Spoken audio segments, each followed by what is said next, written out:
Nathan's POV. Nakailang bayad ako pero wala akong natatamaan sa mga moving dog.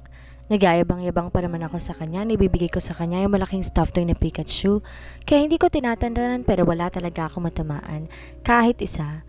Palaging sablay hanggang sa pinatigil na niya ako pero sabi ko, may isa pa ako at sabi niya kung pwede ba daw na siya na ang maglalaro at pumayag naman ako. Di naman ako makapaniwala sa galing ni Scarlett sa lalong ito. Pati mga taong dumadaan na patigil at pinanood siya. Mahirap kasi talagang manalo sa larong ito, kumbaga, sugal din talaga. Pero mukhang easy lang kay Scarlett or magaling din siyang mag-concentrate. Pinagmamasdan ko ang galaw niya at magaling talaga.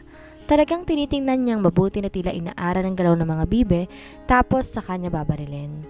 Mukhang pwedeng mag-work si Scarlett as game tester Para nakuha niya agad ang technique sa larong ito, unlike ako na masyado naging excited at basta ko nilang pinuputok ang baril kanina. Dalawa na napatumba niyang dock at may isang try na lang siya para mapanalo ang grand prize. Go, go, go, Scarlett! Ang cheer ko sa kanya at na-amaze talaga ako sa galing niya. And then she was able to do it. 3 out of 5 ang napatumba niyang dock at nanalo siya ng giant stuffed toy. Nagpalakpakan ng mga nanonood. Sa sobrang tuwa ko, hindi ko napigilan ang aking sarili. Nilapitan ko siya at inakbayan at nahalikan ko siya sa pisngi niya. Grabe, ang galing ng girlfriend ko, ang sabi ko, at kiniklaim ko na talaga na girlfriend ko siya. Di naman din siya nag-react sa sinabi ko. Nagulat yata tapos tinanong niya sa booth attendant ko ano daw ang gusto niyang stuffed toy at ang sinabi niya ay ang giant Pikachu ang napili niya. Sinunggit ng booth attendant ang malaking Pikachu stuffed toy na nakasabit sa itaas at iniabot sa kanya. Pagkaabot sa kanya, iniabot naman niya sa akin. O yan, bigay ko sa'yo. At inago niya ang balon na Pikachu at naglakad na kami palayo sa may booth. Sa akin to? Medyo nalilito kong sabi. Oo, sa'yo na para may spark. Ang natatawa niyang sabi. No, ikaw na mag-uwi nito, sabi ko sa kanya. No, ikaw na mag-uwi. Dahil ako nakakuha niyan. Kung ikaw siguro nakakuha, payag pa ako. Napaisip ako sa sinabi niya, ganun ba yun? Then biglang may naisip na naman ako. Okay, iuwi ko to, pero need mong sumama sa akin. I need your help kung saan ko to ilalagay. Ang nakasmile kong sabi sa kanya. Really, Nathan? Wala na bang ibang may dahilan? Kanina yung cash, tapos ngayon pati paglalagay ng Pikachu, need pa ng opinion ko? Ang natatawa din naman niyang sabi. Whatever, basta may maisip akong pwedeng dahilan, sasabihin ko. Maisama ko lang ulit siya pabalik sa place.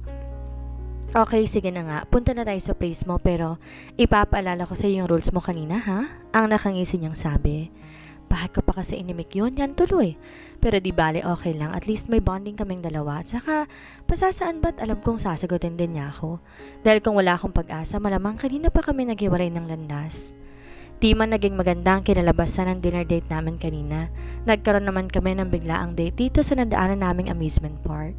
Dahil pumayag siya na sumama sa place ko, nilabas ko ng cellphone ko para mag-book ng car ride. 20 minutes pa ang waiting time. Naglakad na kami palabas nang may madaanan kami na photo booth. Naisipan kong hilahin si Scarlett papasok sa loob nun. Ano ba yung trip mo, Nathan? Hindi tayo kasya. Ang reklamo niya dahil nga ang sikip sa loob. Paano ba naman? Gawa ng giant stuffed toy na si Pikachu na hawak ko, isaktong pangdalawahan lang kasya sa loob. Biglang may humawi ng kortina, isang attendant sa park, dahil naka-uniform ito. Sir, ma'am, akin na po muna mga dala ninyo para makapagpapicture kayo ng maayos. Ang magalang nitong sabi at agad kong binigay si Pikachu. Kinuha ko ang balon din na Pikachu mula sa kamay ni Scarlett para iabot din sa attendant. Hay, salamat. Nakaupo din ng maayos. Ikaw naman kasi. Bigla-bigla ka nang hihila dito. Ang reklamo pa rin niya kahit wala na nga siyang mga bitbit namin. Di ko pa siya sinagot dahil busy ako sa pag-insert ng 100 pesos sa machine para makapagpa-picture na kami. At ilang saglit pa lumabas sa screen ng mga mukha namin ni Scarlett. May 15 second lang na timer at sisimulan na ang pagpipicture. Ay Nathan, ano ba yan? Magpapapicture na pala agad-agad. Ang haggard ng buhok ko, walang hiya ka. Di man lang ako inabisuhan, agad-agad talaga. At inayos-ayos niya ang buhok niya gamit ang kanyang kamay. Bali habang nagka-countdown, may nakalagay pang instructions na hanggang 4 na shot ang pwedeng gawin. 5, 4, 3, 2, at nagsimula na nga ang pag-click ng unang shot with flash. Shit! Yung unang post namin naka-straight body kami para lang kaming papakuha ng ID picture. Kaya't nung pangalawa, bumawi ako at inakbayan ko siya, pero yung itsura ni Scarlett, mukhang galit dahil tinaasan niya ako ng kilay, pilit inaalis ang kamay ko. Yung pangatlo naman, ewan dahil para kaming nagpapambuno ni Scarlett. Pilit niya kasing tinatanggal yung kamay ko sa pagkakaakbay, pero kita sa mga mukha namin ang kasiyahan. At syempre ang pinakahuling shot, ninakawan ko siya ng halik sa pisngi. Sakto naman pag-take ng shot, nakarap siya sa camera at nakangiti. Makanakaw ng kiss ah. May usapan na tayo, 'di ba? Ang nakangiting sabi niya. Kiss is allowed, Scarlett. Di naman yun. Oo na. Agad naputol niya sa sasabihin ko. At lumabas ng photo strip sa machine, tinignan naming dalawa. Nathan, itapon mo yan. Ang utos niya, pero umiling-iling ako habang iningisian siya. Cute ka na namin. Mga agawin niya, pero agad ako lumabas ng photo booth at mabilis tinagong picture sa loob ng secret pocket ng suot kong jacket. Nasaan na yung picture? Agad na tanong niya pagkasunod sa akin. Wala, tinapon ko na. Sagot ko sa kanya habang papalapit sa amin ng attendant ng panandaliang humawak ng mga dala namin. Scarlett's POV. Aagawin ko sana sa kanya ang picture na kuha namin dito sa photo booth.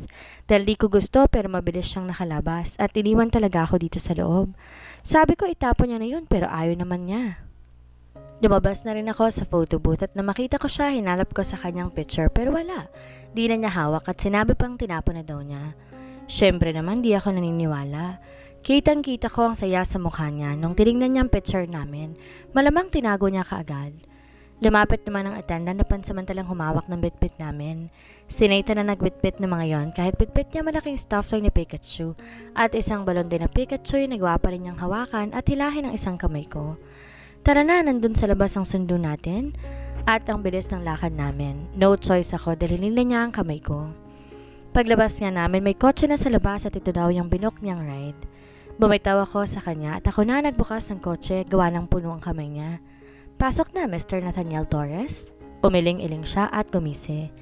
Ikaw muna ang maunang pumasok, soon to be Mrs. Scarlett Rodriguez Torres. Napaawang ang labi niya. Tas sinabi at napailing-iling ako. Mrs. talaga, hindi pa nga niya ako girlfriend. Lakas din ang sapak ng lalaking to eh. Ikaw nang mauna dahil marami kang bitbit. Hindi, ikaw nang mauna, baka iwan mo ko eh. Wow ha, di ko naman naisip gawin yon, pero siya naisip niya. Kaya pala niya ako pinapaunang pumasok dahil masiguro nakasama ako sa kanya. Sigurista ka rin na. Ang natatawang sabi ko sabay pasok na sa loob. Umusog ako sa may dulo tapos pumasok na rin siya. Nilapag sa upuan ng giant Pikachu at umayos siya ng upo. Agaw ko naman sa kanya ang lobong Pikachu. Akin na nga to, kawawa ka naman. Dami mong bitbit. Ang sabi ko naman sa kanya. Lawak naman ang pagkakangiti niya sa akin. Para may kanong iniisip siya kaya pinaalala ko na sa kanya ang deal. Anong giningisi-ngisi mo dyan? Baka nakakalimutan mo yung deal paalala ko lang. Ang sabi ko at di ko madirektang sabihin. Yun lang gusto kong sabihin at nakakahiya. Baka marinig ni Manong driver. Alam ko at alam ko naman na mabibreak din agad yun dahil mamaya na magiging girlfriend na kita. Wow, to the highest level ng confidence mo ha? Huwag ka pa kakasiguro. Barang ganyan din yung sinabi mo kanina na nag-promise ka na papananan mo tong si Pikachu para sa akin. Ang natatawang sabi niya. Ano na nga bang gagawin ko? Bakit hindi kong pumunta sa place mo?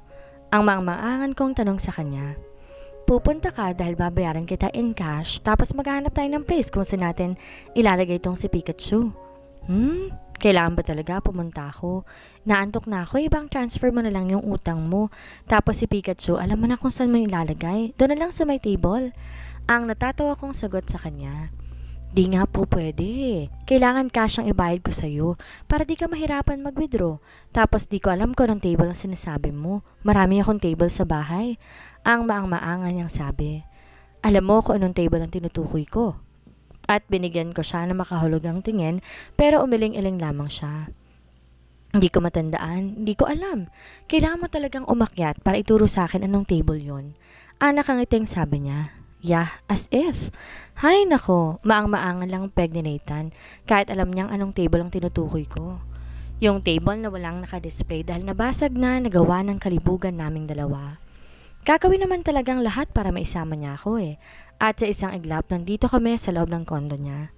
Umupo na ako agad sa sofa niya kahit di pa naman niya ako pinapaupo. 3 beses na pala ako nakapunta dito. Inupo naman niya sa tabi ko si Pikachu. Yung lobo naman di ko malaman saan ko ilalagay. Alang namang hawakan ko lang to. Ba't ba kasi niya ako binili ng ganito kanina? Kinikilig ako pero ngayon napapagod na ako pag hawak nito kaya tinawag ko siya.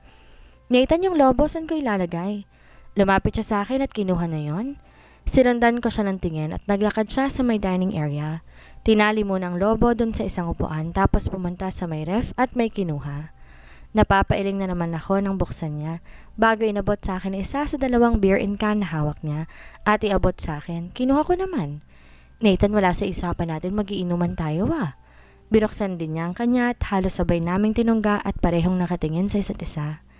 Di niya sinagot ang sinabi ko at binaba niya ang beer in can sa may coffee table. Wait lang, sabi niya at pumasok sa kwarto niya. Ano naman gagawin niya? Tumungganan ako ng beer, baka kukunin niya yung perang ipambabayad sa akin. Patingin-tingin ako sa pinto ng kwarto niya at inaabangan kong paglabas niya habang patungga-tungga ako ng beer. At lumabas nga siya at muntik ko nang maibuga ang kakasimsim ko lang na beer.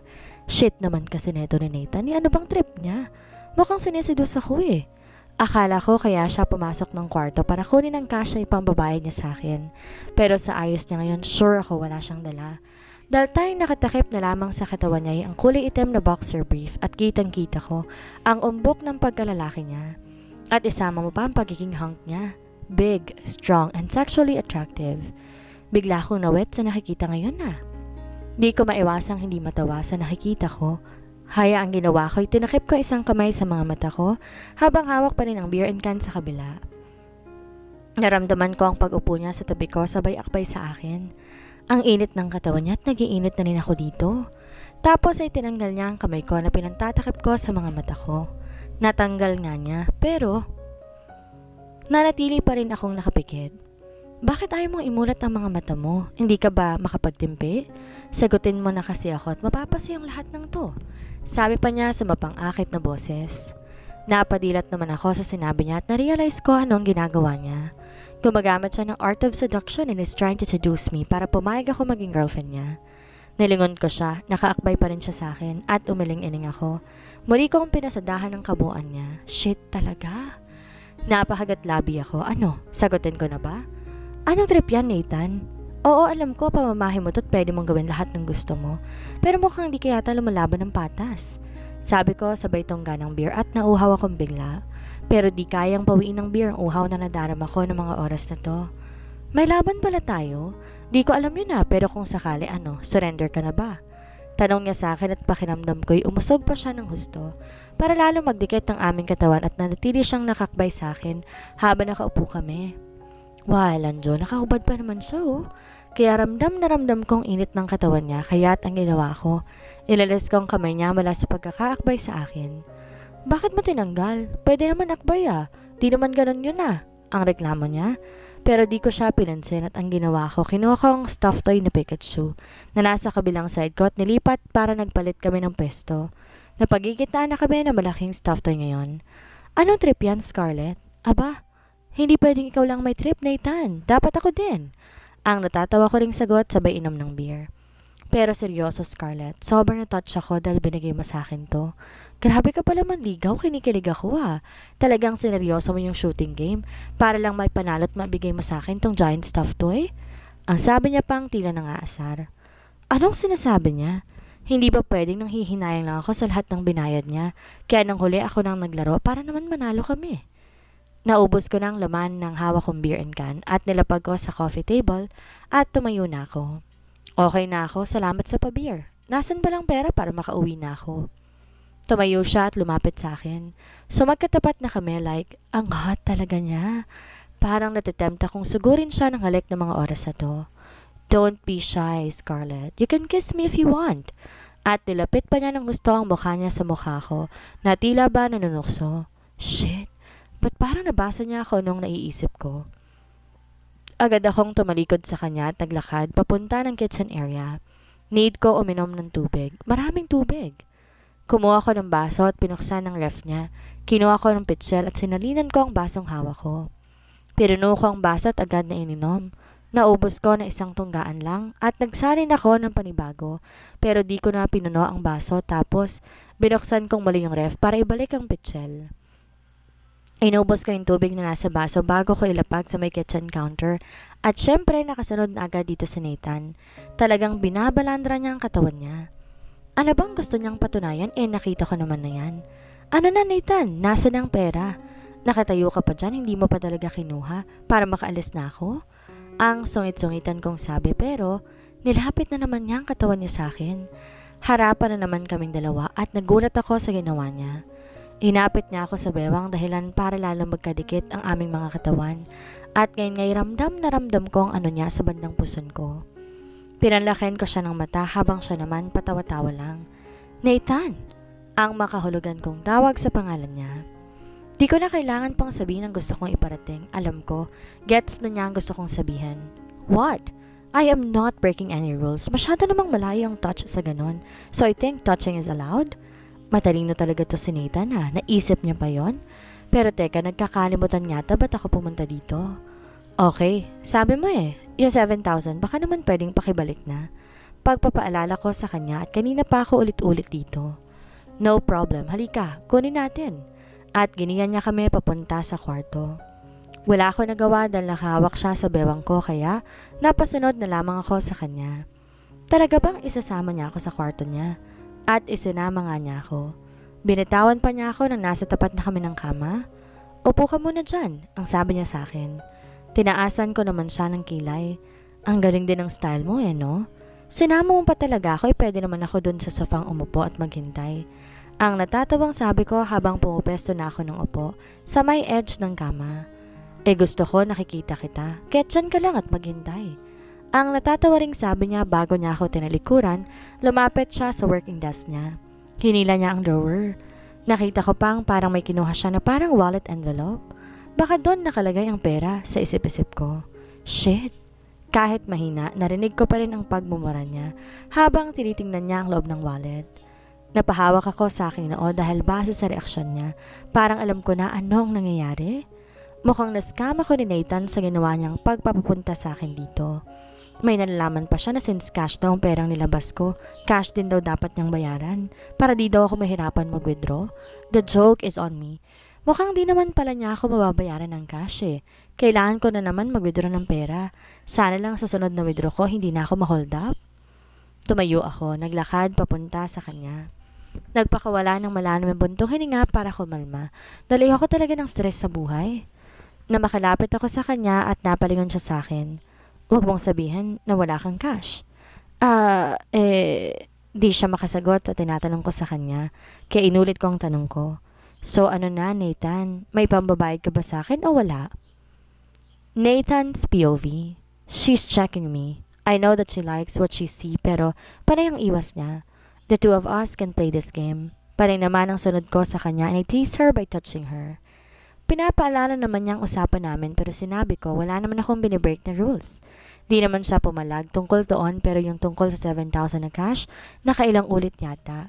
Kaya ang ginawa ko, sinama ko siya sa kwarto at nagawa ko naman.